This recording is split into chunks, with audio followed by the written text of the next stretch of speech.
Okay. So next ఇప్పుడు ఎవరైనా job చెయ్యాలి అనుకున్న వాళ్ళకి వాళ్ళ మైండ్ సెట్ అనేది ఎలా ఉండాలి? ఏం చేస్తే వాళ్ళు బెటర్ అంటారు? నేను ఐఏఎస్ అవ్వాలనుకుంటున్నాను. ఐఏఎస్ అవ్వాలనుకుని వాళ్ళు అనుకున్నంత మాత్రమే నేను. సో చాలా మందికి షార్ట్ టర్మ్ గోల్స్ ఉంటాయి అండ్ లాంగ్ టర్మ్ గోల్స్ ఉంటాయి. సో ఎటువంటి గోల్స్ పెట్టుకోవాలంటే షార్ట్ టర్మ్ గోల్స్ బెటర్ అంటారా? Long term goals better? Short term goal, mid term goal, long term goal. I want to become a research scientist. So యూజువల్గా induction classes తీసుకుంటుంటారు, induction training ఉంటూ ఉంటుంది అని మీరు కూడా చాలా వరకు తీసుకున్నారు. ఆ ఇండక్షన్ ట్రైనింగ్లో ఏమేమి నేర్పిస్తూ ఉంటారు కొత్తగా జాయిన్ అయిన జాబ్ సీకర్స్ కావచ్చు, జాబ్ హోల్డర్స్ కావచ్చు? అంటే ఇప్పుడు ఏదన్నా ఎవరైనా ఒక ఉద్యోగంలో జాయిన్ అయినప్పుడు ప్రొఫెషనల్ కంపెనీస్ ఏవైనా కానీ వాళ్ళకి ఇండక్షన్ ప్రోగ్రామ్ ఉంటుంది. అంటే అది ఒకరోజు ఉండొచ్చు,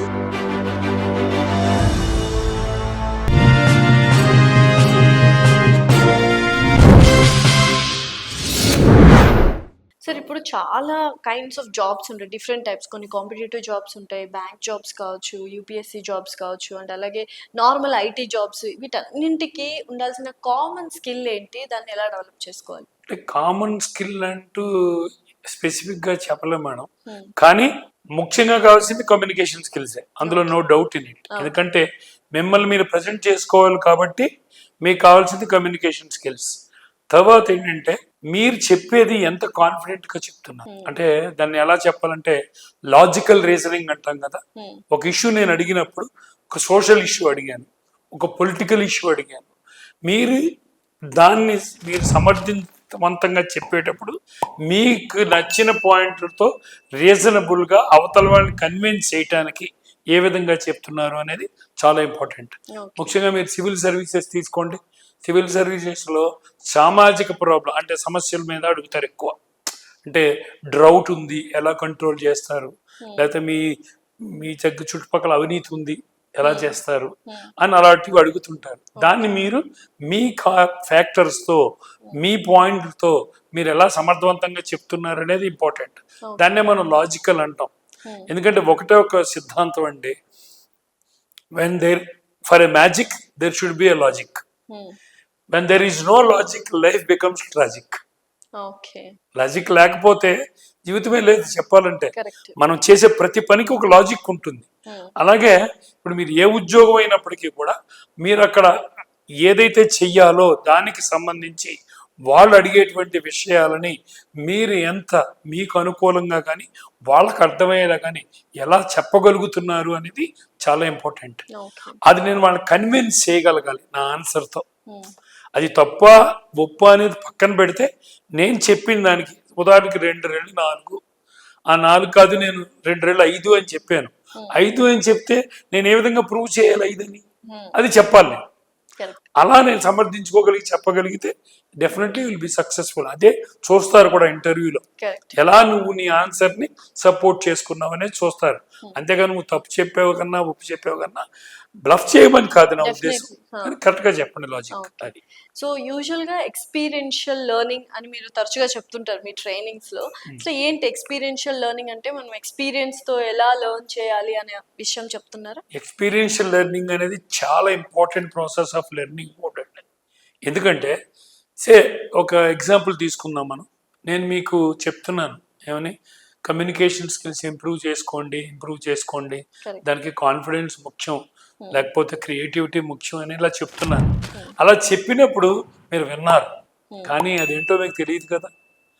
ఎక్స్పీరియన్షియల్ లెర్నింగ్ అంటే ఏంటి? నేను మిమ్మల్ని అందులో ఇన్వాల్వ్ చేస్తాను, ఇంకొక మనిషిని పిలిచి మిమ్మల్ని మాట్లాడమంటాను ఆయనతో.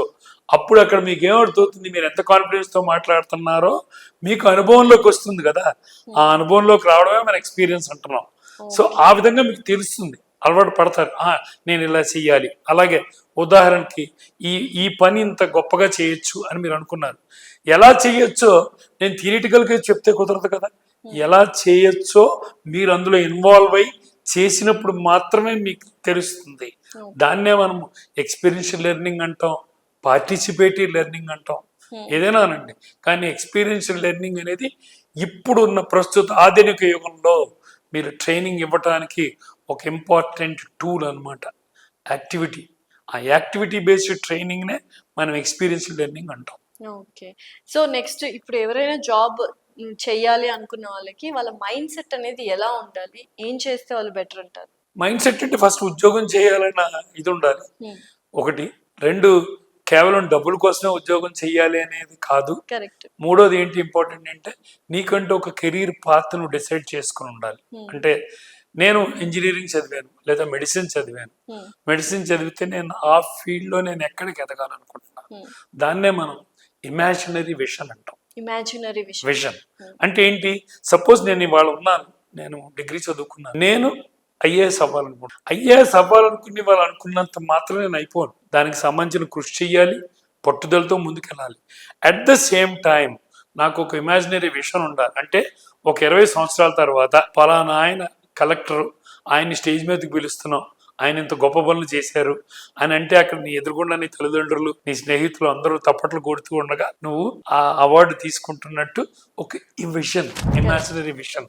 అది నువ్వు ఎప్పుడైతే చూస్తావో అది నీకు ఒక పిక్చర్ కనపడుతుంది. ఆ పిక్చర్ కనబడినప్పుడు దాని పట్ల నువ్వు ఆకర్షితులు అవుతావు. అప్పుడు నీ యొక్క గోల్ని నువ్వు కాన్ఫిడెంట్ గా డిటర్మిన్ చేసుకునే అవకాశం ఉంటుంది. అది సాధించే ప్రయత్నంలో నువ్వు వెనకడుగు వేయకుండా ఉంటావు. అందుకే ఇమాజినేషన్ అనేది చాలా ఇంపార్టెంట్. మీరు ఎక్కడే ఉండి, అందుకే కదా మనసు ఎక్కడికైనా వెళ్ళిపోతుంది అంటారు. ఇక్కడే ఉండొచ్చు, మీరు కొడైకెనాల్ చూడొచ్చు, ఊటీ చూడొచ్చు. ఎందుకని? Imaginary vision. అలాగే కెరీర్ లో చాలా ఇంపార్టెంట్ అంటే imaginary vision. What I want to be after 20 years, after 10 years, after 30 years, how my retirement life should be, how my marriage should be. Imagine. That imagine gives a strength, support and a strong feeling of happiness to you to lead that. Adini achieve చేయాలన్న తపన మీలో ఎక్కువ పెరుగుతుంది. So చాలా మందికి short term goals ఉంటాయి and long term goals ఉంటాయి. So ఎటువంటి గోల్స్ పెట్టుకోవాలంటే షార్ట్ టర్మ్ గోల్స్ బెటర్ అంటారా, long term goals better? First ముఖ్యమైనది long term goal. Long term goals, short term goals లో మధ్యలో మిడ్ టర్మ్ గోల్స్ అని కూడా ఉంటాయి. ఓకే, నేను ఒక ఎగ్జాంపుల్ తో చెప్తాను మీకు. అది short term goal, mid term goal, long term goal. I want to become a research scientist, very reputed, renowned in India. This is my long term goal. So దానికి నేను విడగొట్టుకోవాలి. మిడ్ టర్మ్ గోల్ ఏంటి, short term goal. Short term goal ఏంటి? First of all అలా నేను scientist అవ్వాలంటే దానికి చదవాల్సిన course ఏంటి, నేను చదవాల్సిన ఎడ్యుకేషన్ ఏంటి, అది నా షార్ట్ టర్మ్ గోల్. ఆ ఎడ్యుకేషన్ డిసైడ్ అయిన తర్వాత నేను అందులో సక్సెస్ఫుల్ గా ఎలా చదవాలి, దాన్ని నేను ఏ విధంగా పాస్ అవ్వాలి, ఎంత మంచి మార్కులు తెచ్చుకుంటే నాకు దాని మీద సబ్జెక్ట్ గ్రిప్ వస్తుంది, ఇది నా షార్ట్ టర్మ్. ఆ నెక్స్ట్ అయిన తర్వాత నేను ఇది చేసిన తర్వాత ఏం చేస్తే నేను పెద్ద సైంటిస్ట్ గా ఎదుగుతాను. సో అలా ఏ ఆర్గనైజేషన్ లో జాయిన్ అయితే నాకు అవకాశాలు ఎక్కువ ఉన్నాయి, ఆపర్చునిటీస్ ఎక్కువ ఉన్నాయి, ప్రాస్పెక్ట్స్ ఎక్కడ ఎక్కువ ఉన్నాయి, అది మిడ్ టర్మ్ గోల్ అవుతుంది. ఎప్పుడైతే నువ్వు మిడ్ టర్మ్ గోల్ సెలెక్ట్ చేసుకుని ముందుకెళ్తున్నావో ఆబ్వియస్లీ ఆ కష్టపడినప్పుడు, ఆ కృషి చేసినప్పుడు మీరు లాంగ్ టర్మ్ గోల్ని అచీవ్ చేసుకుంటారు. కాబట్టి ఎవరికైనా కానీ ఈ 3 గోల్స్ ఉండాల్సిందే కంపల్సరీగా. అది ఏజ్ని బట్టి మారుతూ ఉంటుంది.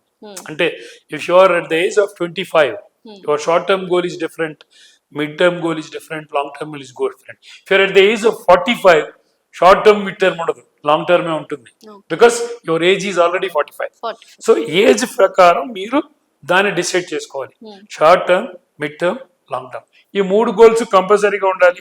అవి ఉంటేనే మనం ముందుకు వెళ్ళగలుగుతాం. సో గోల్ అనేది ఎంత దూరంగా పెట్టుకోవాలంటే మనల్ని మనం ఇప్పుడు ఫర్ ఎగ్జాంపుల్ నేను డాక్టర్ అనే గోల్ ని ఎంత దూరం వరకు పెట్టుకోవచ్చు, ఎన్ని ఇయర్స్ వరకు పెట్టుకోవాలి వాళ్ళు? ఇలా సక్సెస్ అయ్యాము, ఓకే ఇది నేను నా గోల్ రీచ్ అయిపోయాను, this is my goal, I reached it. దాని తర్వాత లైఫ్ ఎలా ఉంటుంది? దాని తర్వాత కూడా గోల్స్ ఉంటాయా? గోల్స్ పెట్టుకోవాలంటారా life long? 100% life long goals ఉండాలి. ఎందుకంటే ఇప్పుడు నేను రిటైర్మెంట్ లైఫ్ లోకి వెళ్తున్నాను, నా గోల్ ఏంటి? I have to be very peaceful. నాకు ఆర్థిక పరమైన ఇబ్బందులు ఉండకూడదు, ఆరోగ్యపరమైన ఇబ్బందులు ఉండకూడదు. అలా నేను ఇప్పుడు గోల్ పెట్టుకుంటే ఎప్పటి నుంచి ఎక్సర్సైజులు చేసి ఫైనాన్షియల్ గా సెక్యూర్డ్ గా ఉండి నేను చేసుకుంటాను, అది లాంగ్ టర్మ్ గోల్. అందుకనే గోల్స్ ఎలా ఉండాలంటే స్మార్ట్ గోల్స్ ఉండాలి. స్మార్ట్ గోల్స్ అంటే SMART. S అంటే సింపుల్, అంటే పెద్ద ఇప్పుడు నేను టీ అమ్మిన వాడు ప్రధానమంత్రి అయ్యాడు మోడీ గారు అంటే నేను టీ అమ్మేస్తానంటే నేను ప్రధానమంత్రి అయిపోను కదా. అది కాదు స్మార్ట్ అంటే. స్మార్ట్, సింపుల్ అంటే నేను అచీవ్ చేయగలిగేది, which I can achieve. So simple ఏంటి? అది స్మార్ట్ లో నెక్స్ట్ ఏంటి? M అండి. M అంటే ఏంటి? మెజరబుల్. మెజరబుల్ అంటే ఏంటి, మనం దాన్ని క్వాంటిఫై చేయగలగాలి, మెజర్ చేయగలగాలి. సపోజ్ నాకు మంచి మార్కులు వస్తాయి, మంచి మార్కులు అంటే ఎంత, ఇన్నా ఇన్నా ఇన్నా, దెర్ ఇస్ నో మెజర్మెంట్. మంచి మార్కులు నా ఉద్దేశంలో 90, I will get 90 marks, which is 90కి 89 వచ్చినాయి అనుకోండి, నేను అచీవ్ చేయలేదు. 91 వచ్చినాయి అనుకోండి, అచీవ్ చేశాను. అంటే మెజరబుల్ చేస్తున్నాను.